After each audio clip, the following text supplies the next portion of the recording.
ข้าพเจ้าขอนอบน้อมนมัสการสิ่งพระสัมพุทธศาสดาจารย์เทวาดิเทพองค์เรืองเดชผู้ทรงแสดงสวัสดิประเพทโดยอเนกนัยแก่เราสัตว์ทั่วไตรภพอันหนึ่งข้าพเจ้าขอนอบนบอภิวาทซึ่งพระธรรมพุทธานุสาสน์อันสูงสุดนำมาซึ่งวิมุตติบริสุทธิ์สิริสวัสดิ์แก่สรรพสัตว์ทั่วทั้งมนุษย์และเทวดาผู้ปฏิบัติดีอันหนึ่งข้าพเจ้าขอนอบน้อมอัญชลีแด่พระอริยสงฆ์พุทธสาวกผู้รับมรดกคือสวัสดิธรรมสมบัติธรรมซึ่งพุทธคัตติยสวัสดิ์ให้ปรากฏในตนได้สามารถ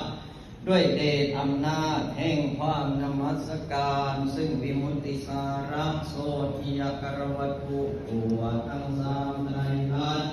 ขอสัมภะพิบัติอุปัฏฐวันตรายและอนิจจาลมทั้งหลาย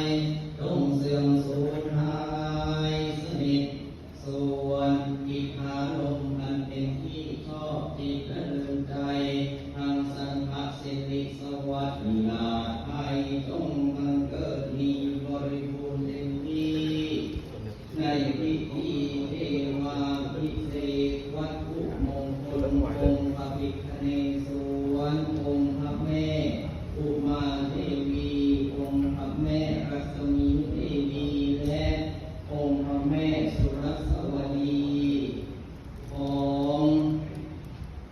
วัดปราสาทองค์คุณหลวงปู่หงส์ร่วมบรรโยในวันนี้กับอุปสงค์กับเพื่อจัดหาปัจจัยสมทบทุนสร้างอุโบสถและถาวรวัตถุภายในสำนักสงฆ์ปราสาทองค์คุณ